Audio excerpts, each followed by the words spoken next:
Hello दोस्तों, welcome back to my channel. मैं Tholla by पीके में आपका स्वागत है। तो दोस्तों, समांतर प्लेट संधारित्र से जो भी महत्वपूर्ण श्रेणी क्रम और समांतर क्रम के न्यूमेरिकल हैं, मैं उन सारे प्रश्नों को बता रहा हूं। जैसा कि आपका ये प्रश्न है, लिखा है 10, 12 व 24 माइक्रोफैरड के तीन संधारित्र चित्रानुसार जोड़े गए हैं। ए व बी, ए और बी के बीच में हमें धारिता ज्ञात करना है। तो प्रश्न और चित्र आप समझ ही रहे हैं और हमने यहाँ पर चित्र को बना भी दिया है। आप देखो ये प्रश्न हल कैसे करना है। पहले हम ये देखेंगे कि यहाँ पर समांतर क्रम में कौन है और श्रेणी क्रम में कौन है। तो देखेंगे इसका, देखो अंतिम सिरा इसके पहले सिरे से जुड़ा है। देखो इसका अंतिम यहाँ पर आके इसके पहले से जुड़ा है। तो ये 12 माइक्रोफैरड और 24 माइक्रोफैरड ये दोनों है समांतर क्रम श्रेणी क्रम में। 12 माइक्रोफैरड तथा 24 माइक्रोफैरड श्रेणी क्रम में है। श्रेणी क्रम में है। श्रेणी क्रम का फार्मूला हो जाएगा 1/c बराबर 1/12 प्लस 1/24 हो जाएगा। हल करेंगे तो 1/c बराबर 2 से यहाँ पर ऊपर नीचे गुणा कर लेंगे तो हो जाएगा 2/24 प्लस में 1/24 हो जाएगा। 1/c बराबर में 2 में 1 जोड़ेंगे, 3/24 काट देंगे 8 बार में, मतलब c का जो आपका वैल्यू आ जाएगा ये आ जाएगा 8 माइक्रोफैरड। इसके बाद जो भी वैल्यू देखो 12 और 24 को हमने जोड़ लिया, कितना आ गया 8। अब 10 माइक्रोफैरड और ये 8 माइक्रोफैरड ये होगा समांतर क्रम में। तो लिखेंगे 10 माइक्रोफैरड तथा 8 माइक्रोफैरड समांतर क्रम में है। तो फार्मूला हो जाएगा इसका 1/c बराबर 1/10 प्लस 1/8। समांतर क्रम में जब भी होता है फार्मूला तो वो आपका हो जाएगा c बराबर c1 प्लस में c2, मतलब c बराबर 10 प्लस में 8 जोड़ देंगे तो 18 माइक्रोफैरड और ये हो जाएगा करेक्ट आंसर। ठीक है, समांतर क्रम का ये फार्मूला नहीं, यहाँ पर उल्टा होता है। जो श्रेणी क्रम का प्रतिरोधों में हम पढ़ते हैं उसी का उल्टा करना है। तो आपका 18 माइक्रोफैरड आ जाएगा। बढ़ते हैं अगले प्रश्न की ओर। आपका जो अगला प्रश्न देखो क्या लिखा है दिए गए चित्र में ए और बी बिंदुओं के बीच तुल्य धारिता ज्ञात कीजिए। ये आपका फिगर है। ठीक है, 2 माइक्रोफैरड, यहाँ पर भी 2, यहाँ पर भी 2 और यहाँ पर भी 2। तो इसको हम कैसे हल करेंगे चलो समझते हैं। तो यहाँ पर हमने फिगर को बना लिया है। अब देखेंगे ये वाला जो 2 माइक्रोफैरड है यहाँ पर भी इस तरह से बनाया गया, कोई दिक्कत नहीं। यहाँ पर ये 2 माइक्रोफैरड, ये 2 माइक्रोफैरड, ये दोनों के दोनों हैं श्रेणी क्रम में। ठीक है, दोनों के दोनों हो जाएंगे श्रेणी क्रम में। तो यहाँ पर लिखेंगे 2 माइक्रोफैरड श्रेणी क्रम में है, श्रेणी क्रम में है। तो फार्मूला हो जाएगा 1/c बराबर 1/c1 मान लेते हैं 1/2 प्लस में 1/2। 1 में c1 बराबर 2/2 काट पीट देंगे, c1 बराबर हो जाएगा 1 माइक्रोफैरड। उसी प्रकार ये जो नीचे के 2 माइक्रोफैरड दोनों हैं ये भी श्रेणी क्रम में है। तो लिखेंगे 2 माइक्रोफैरड श्रेणी क्रम में है, श्रेणी क्रम में है। तो फार्मूला हो जाएगा 1/c बराबर 1/2 प्लस में 1/2, मतलब 1/c बराबर 2/2 काट देंगे तो c बराबर 1 माइक्रोफैरड आ जाएगा। ठीक है, अब क्या हो जाएगा, अब जो 1 माइक्रोफैरड ये आया है और 1 माइक्रोफैरड ये दोनों है समांतर क्रम में। तो यहाँ पर फार्मूला लगाएंगे c डबल मान लेते हैं, इसको c2 मान लेते हैं। तो c1 प्लस में c2 हो जाएगा 1 प्लस में 1, 1 में 1 जोड़ देंगे हो जाएगा 2 माइक्रोफैरड और ये हो जाएगा आपका करेक्ट आंसर। तो ये प्रश्न यहाँ पर हो जाएगा कंप्लीट। आपका जो अगला प्रश्न है यहाँ पर ये फिगर हमने बना लिया है, ए व बी के बीच तुल्य धारिता निकालना है। ठीक है, ये आपका फिगर है, कैसे हल करना है चलो समझते हैं। सबसे पहला काम आपको क्या करना है, देखेंगे यहाँ पर ये जो 8 है ना, पहले समझते संतुलन अवस्था में है कि नहीं। ठीक है, यहाँ पर देखो क्या लिखा है 3 और यहाँ पर क्या लिखा है 6 लिखा है। तो कैसे चेक करेंगे, सबसे पहला काम यहाँ पर देखो ये वाला 3 है, इसके बटे में ये वाला देखो ये ऊपर उठा है ना, तो इसके साथ में इस वाली को हम लेंगे 3/6। संतुलन अवस्था में चेक करने के लिए आपने व्हीट स्टोन सेतु का फार्मूला पढ़ा होगा, यहाँ पर लिख भी दे रहे हैं कि व्हीट स्टोन सेतु से।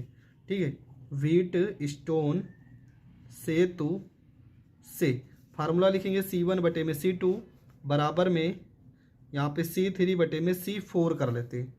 इसके बाद c1 का मान यहाँ पर 3 है, 3 हो जाएगा, बटे में c2 का वैल्यू 6, यहाँ C3 का वैल्यू 3 और इसका वैल्यू 6, काट देंगे तो 1/2 बराबर 1/2 आ गया। अगर दोनों बराबर है तो लिखेंगे कि दिया गया संधारित्र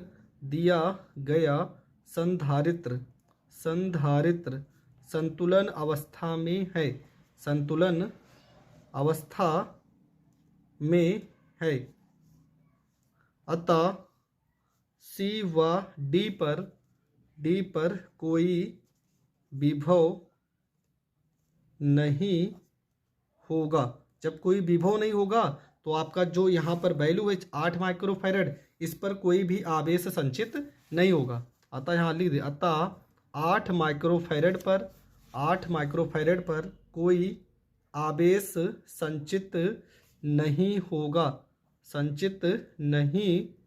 होगा, ठीक है। यहाँ तक आपको लिख देना। अब इसको हम करेंगे हल। कैसे हल करेंगे देखेंगे। ये 3 माइक्रोफैरड और ये 6 माइक्रोफैरड, ये दोनों है श्रेणी क्रम में, और ये भी 3 माइक्रोफैरड, ये भी 6 माइक्रोफैरड है श्रेणी क्रम में। तो यहाँ हल करेंगे, लिखेंगे 3 माइक्रोफैरड 6 माइक्रोफैरड श्रेणी क्रम में है। तो फार्मूला हो जाएगा 1/c डैश बराबर 1/3 प्लस 1/6। 2 से हम ऊपर नीचे गुणा करके हर को बराबर कर लेते हैं। इसके बाद आपका होगा, इसके बाद हम करेंगे यहाँ पे 2 1 कम 2 और 2 3 6 प्लस 1/6। 2 में 1 जोड़ेंगे हो जाएगा 3/6, काट पीट देंगे तो 1/c डैश बराबर 1/2 हो जाएगा। मतलब C डैश का वैल्यू आ जाएगा 2 माइक्रोफैरड। इसी प्रकार नीचे दोनों हल करेंगे। ये भी 3 माइक्रोफैरड और 6 माइक्रोफैरड कौन से क्रम में है, श्रेणी क्रम में है। इसको भी अगर हम हल करेंगे तो हो जाएगा 1/c डबल डैश बराबर 1/3 और प्लस में 1/6। हल करेंगे तो कितना आएगा, ये भी आ जाएगा 2 माइक्रोफैरड। इसके बाद आपको क्या करना है, आपको लिखना है 2 माइक्रोफैरड व 2 माइक्रोफैरड। ये कौन से क्रम में हो जाएंगे, ये हो जाएंगे समांतर क्रम में। समांतर क्रम में हो जाएंगे तो फार्मूला क्या हो जाएगा, फार्मूला हो जाएगा C बराबर में C डैश प्लस में C डबल डैश। इसका मान भी 2, इसका मान भी 2, 2 में 2 जोड़ देंगे हो जाएगा 4 माइक्रोफैरड, और ये आपका आ जाएगा करेक्ट आंसर। तो ये प्रश्न भी आपको बहुत अच्छे से समझ में आ गया होगा। बढ़ते हैं अगले प्रश्न की ओर। आपका जो अगला प्रश्न है देखो क्या है। देखो इस प्रश्न को भी यहाँ पर क्या लिखा है, लिखा A व B के बीच तुल्य धारिता। पर लोग क्या करेंगे, बहुत सारे ऐसे स्टूडेंट होंगे जो गलत कर देंगे। क्यों, क्योंकि वो देखेंगे यहाँ पर 2, यहाँ पर 3 और यहाँ पे 4, ये तीनों के तीनों श्रेणी क्रम में। उनको लगेगा कि ये तीनों के तीनों श्रेणी क्रम में है और तुरंत प्रश्न को गलत करेंगे। लेकिन आपको करना क्या है, ये तीनों के तीनों कौन से क्रम में, तीनों के तीनों समांतर क्रम में है। देखो ये वाला जो है अगर इसका अंतिम देखा जाए तो यहाँ पर आके ऐड हुआ है, यहाँ पर एक संधि, यहाँ पर एक संधि, मतलब ये 3 2 3 4, ये तीनों के तीनों कौन से क्रम में है, तो ये समांतर क्रम में है, ठीक है। और समांतर क्रम में जुड़े हैं, इसलिए इन तीनों को डायरेक्ट जोड़ के आप आंसर ला सकते हो। लेकिन हम बता रहे हैं अगला प्रश्न। देखो यहाँ पे क्या लिखा है, लिखा है किसी चालक की वैद्युत धारिता से क्या अभिप्राय है। वैद्युत धारिता का आपका परिभाषा लिखना है। दिए गए चित्र में A व B के बीच तुल्य धारिता 2 माइक्रोफैरड दिया गया है। संधारित्र C की धारिता, मतलब यहाँ पर जो C लिखा है ना, इसका वैल्यू हमें ज्ञात करना है। फिगर आप अच्छे से देख लीजिए, ठीक है, फिगर बना लीजिए। अब हम इस प्रश्न को करेंगे हल। देखें कि यहाँ पर ये 2 माइक्रोफैरड और ये 2 माइक्रोफैरड, ये दोनों कौन से क्रम में, तो ये दोनों है समांतर क्रम में, ठीक है। ये 2 माइक्रोफैरड, ये 2 माइक्रोफैरड समांतर क्रम में। तो यहाँ पर हमने चित्र बनाया है, ये 2 माइक्रोफैरड और ये 2 कौन से क्रम में, समांतर क्रम में। तो लिखेंगे 2 माइक्रोफैरड व 2 माइक्रोफैरड समांतर क्रम में है, समांतर क्रम में है। तो फार्मूला हो जाएगा C बराबर में 2 प्लस में 2, समांतर क्रम में है तो हम डायरेक्ट ऐसे जोड़ेंगे।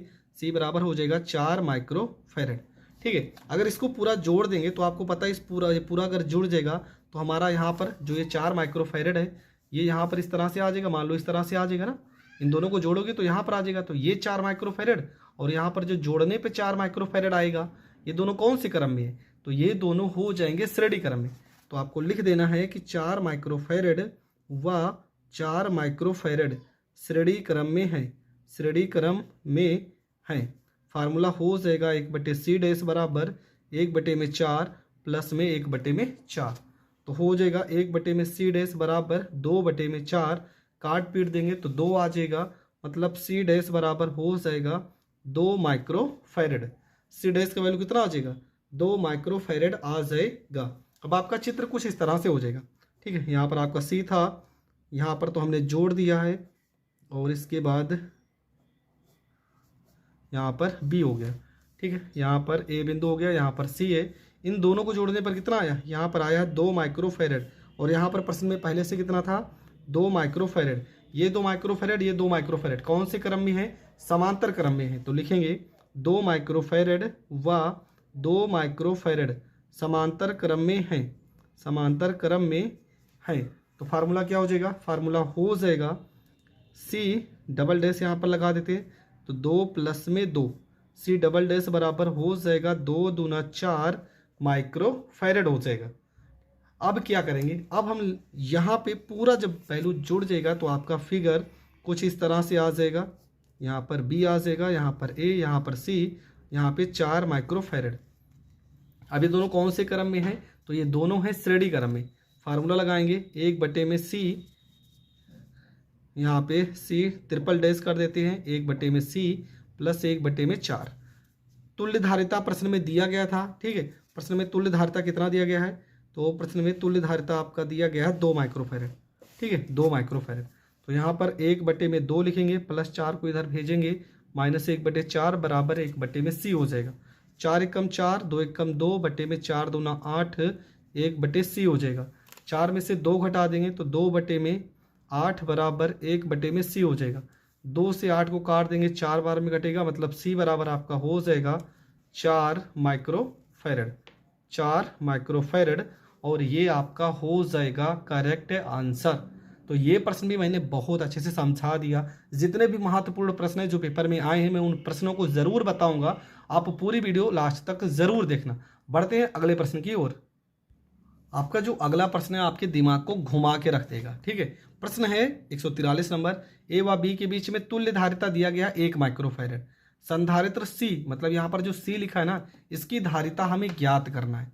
ये आपका फिगर बना हुआ है, कैसे करना है बहुत ही सरल तरीके से मैं समझा रहा हूँ। देखो मैं बार बार अगर फिगर बनाऊंगा तो प्रश्न बहुत लंबा चला जाएगा, पर मुझे सिर्फ आपको समझाना है। कैसे क्या समझेंगे, चलो समझते हैं।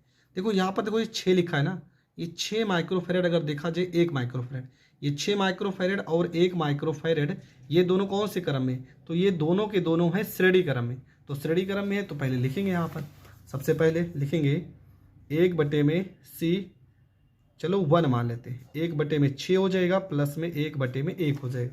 इसे हल करेंगे तो 1/c डैश बराबर 1 प्लस में 6 कम 6/6, 1/c डैश बराबर हो जाएगा 7/6। हमें चाहिए c डैश बराबर, तो हो जाएगा 6/7 माइक्रोफैरड। ये हो जाएगा c डैश का वैल्यू, ठीक है। अब आगे बढ़ते हैं। इन दोनों को हल करने के बाद जब इन दोनों को आप ऐड करोगे तो यहाँ पर ये वाला जो वैल्यू आया है और ये 4, ये दोनों कौन से क्रम में हो जाएंगे, ये दोनों हो जाएंगे समांतर क्रम में। तो यहाँ पर क्या आया है 6/7 माइक्रोफैरड व 4 माइक्रोफैरड कौन से क्रम में हो जाएंगे, समांतर क्रम में। समांतर क्रम में हो जाएंगे तो फार्मूला c, यहाँ पे डैश लगाए थे, यहाँ पे c2 मान लेते, c1 c2, ठीक है। हो जाएगा 6/7 प्लस में 4, c2 बराबर हल करेंगे तो हो जाएगा 6 प्लस में 7 चौको 28/7, 28 में 6 जोड़ देंगे तो 8 6 14 हो जाएगा, मतलब हो जाएगा 34/7 माइक्रोफैरड हो जाएगा, ठीक है। मतलब इन तीनों लोग को हल करने पर वैल्यू आपका कितना आ गया है, और 34/7 माइक्रोफैरड। अब यहाँ पर इन दोनों को जोड़ते हैं, ये दोनों कौन से क्रम में है, समांतर क्रम में है। तो लिखेंगे 2 माइक्रोफैरड और क्या लिखा है 12 माइक्रोफैरड, 2 माइक्रोफैरड व 12 माइक्रोफैरड समांतर क्रम में है, समांतर क्रम में है। तो फार्मूला हो जाएगा c3 बराबर 2 प्लस में 12, जोड़ देंगे, 12 में 2 जोड़ोगे तो हो जाएगा 14 माइक्रोफैरड हो जाएगा। आगे देखते हैं। अब देखो जब इन दोनों को जोड़ेंगे तो यहाँ पर 8 और जो दोनों को जोड़ने पर आया 14, ये दोनों कौन से क्रम में हो जाएंगे, ये दोनों हो जाएंगे श्रेणी क्रम में। तो फिर से लिखेंगे 8 माइक्रोफैरड व 14 माइक्रोफैरड कौन से क्रम में? श्रेणी क्रम में है, श्रेणी क्रम में है। तो हो जाएगा आपका C4 बराबर, श्रेणी क्रम के लिए क्या हो जाएगा? 1/में C4 बराबर 1/8 प्लस में 1/14। यहाँ पर हल करेंगे 1/में C4 बराबर 14 कम 14 प्लस में 8 कम 8, नीचे हो जाएगा 14 गुणे में 8। 14 में अगर हम 8 जोड़ देंगे तो 14 26 और 2 22/14 गुणे 8, 2 से काटेंगे 11 और 2 चौको 8, मतलब 1/में C4 बराबर हो जाएगा 11/में 14 का 28, 14 42, 14 चौको 56, मतलब C4 बराबर हो जाएगा 56/11 माइक्रोफैरड। ये हो जाएगा C4 का वैल्यू। अब पूरा समझते हैं। देखो हमने क्या क्या हल कर लिया है। हमने इन तीनों को हल कर लिया, इन तीनों को हल कर लिया। अब आपका अगर चित्र देखा जाए तो चित्र आपका जो बनेगा कुछ इस तरह से बनेगा, ठीक है। आपका जो चित्र हो जाएगा वो बनेगा, यहाँ पर हम चित्र पहले बना लेते हैं फिर आपको समझा देते हैं, ठीक है। आपका चित्र कुछ इस तरह से बन जाएगा, ठीक है। कैसे? देखो यहाँ पर इन तीनों को जोड़ने पर जो भी वैल्यू आया था, इन तीनों को हल करने पर आपका कितना वैल्यू आया था? तो इन तीनों को हल करने पर आपका आया है 14 6 1 4, ठीक है। 6 1 4 को हल करने पर आया था 34/7 माइक्रोफैरड, ठीक है। तो यहाँ पर कितना लिखेंगे? यहाँ पर लिखेंगे 34/7 माइक्रोफैरड। इसके बाद इधर इन तीनों को हल करने पर कितना आया? तो इन तीनों को हल करने पर आया 56/11, तो 56/11 माइक्रोफैरड, ठीक है। और यहाँ पर पहले से कितना लिखा है? तो यहाँ पे पहले से आपका लिखा है 1 माइक्रोफैरड, 1 माइक्रोफैरड यहाँ पर पहले से लिखा है। अब देखेंगे ये वाला और ये वाला, ये दोनों कौन से क्रम में है? तो ये दोनों के दोनों हैं श्रेणी क्रम में, ठीक है। ये और ये कौन से क्रम में? श्रेणी क्रम में। तो इसको हल कर लेते हैं। लिखेंगे 1 माइक्रोफैरड व 34/7 माइक्रोफैरड कौन से क्रम में है? श्रेणी क्रम में है। तो श्रेणी क्रम का फार्मूला लगाएंगे तो लिखेंगे 1/में C यहाँ पे 5 हो जाएगा, 1/में 34/7 प्लस में 1/1, 1/में C5 बराबर इसे पलट देंगे 7/में 34 प्लस में 1/1, 1/में C5 बराबर हल करेंगे 34 कम 34 में 7 जोड़ देंगे तो 34 6 40 और 1 41, 41/में 34 हो जाएगा। अगर हमें C5 का वैल्यू चाहिए तो हो जाएगा आपका 34/में 41 माइक्रोफैरड। ये हो जाएगा C5 का वैल्यू, ठीक है। किसका वैल्यू हो गया? C5 का। अब हमारा जो प्रश्न है अब यहाँ से हम हल करते हैं, ठीक है। तो आपका चित्र अब कुछ इस तरह से बन जाएगा। अब इन दोनों को कौन से क्रम में है? तो ये दोनों के दोनों है समांतर क्रम में, समांतर क्रम में, ठीक है। समांतर क्रम में है तो फार्मूला क्या लगाएंगे? फार्मूला लगा देंगे 1/में C यहाँ पर 6 हो जाएगा, 56/11 प्लस में 34/में 41। दोनों को गुणा भाग अगर हम करते हैं तो हो जाएगा यहाँ पर 1/में C 6 बराबर 56 41 को गुणा करेंगे 56 को 41 से तो हो जाएगा 2296 और 11 को 34 से गुणा करेंगे तो हो जाएगा 374/में 451। दोनों को जोड़ देंगे तो हो जाएगा 2670/में 451 और इसको अगर हम भाग करेंगे तो हो जाएगा 5.92, ठीक है। 5.92, देखो दशमलव में आ रहा है तो इसको अगर यहाँ पर अगर सही से लिखना है तो देखो 92 मतलब 100 के करीब आ रहा है तो इसको हम 6 माइक्रोफैरड मान सकते हैं, ठीक है। फिजिक्स केमिस्ट्री का सवाल है, पॉइंट में 1-2 पॉइंट इधर उधर होता है तो उससे आपको कोई प्रॉब्लम नहीं। आप इसे भी रख के हल करोगे तो आंसर सही माना जाएगा, ठीक है। आप इसे भी हल करके अगर रख सकते हो तो रख दो। हम तो अपने सरल करने के लिए यहाँ पर 6 मान चुके हैं। इसके बाद आपका क्या होगा? ये पूरा अगर जुड़ जाएगा तो आपका कुछ चित्र इस तरह से हो जाएगा। यहाँ पर C, यहाँ पर आपका B, यहाँ पर A, यहाँ पर C लिखा था, यहाँ पे 6 माइक्रोफैरड लिखा है। जबकि प्रश्न में तुल्य धारिता कितना बोला गया है? प्रश्न में तुल्य धारिता 1 बोला गया है। तो ये दोनों कौन से क्रम में? श्रेणी क्रम में। तो फिर से आप फार्मूला लगाओगे, यहाँ पर लिखोगे 1/में C बराबर में, यहाँ पे C डैश मान लेते हैं, 1/में C प्लस में 1/में 6, इसका मान 1 हो जाएगा। 1/में C प्लस में 1/6, 1 माइनस 1/6 बराबर 1/C, 6 कम 6 में से घटा देंगे 5/6 बराबर 1/C, C बराबर हो जाएगा 6/5 माइक्रोफैरड। और ये आपका हो जाएगा करेक्ट आंसर। तो ये प्रश्न हो गया कंप्लीट। देखो बहुत बड़ा प्रश्न था, जब भी आएगा तो 5 नंबर में तो आएगा ही आएगा। तो इस तरह के न्यूमेरिकल को आपको इग्नोर नहीं करना है। बहुत ही अच्छे से मैंने समझा दिया है। आई होप आपको बहुत अच्छे से समझ में आ गया होगा। तो मिलेंगे नेक्स्ट वीडियो में, तब तक के लिए जय हिंद जय भारत।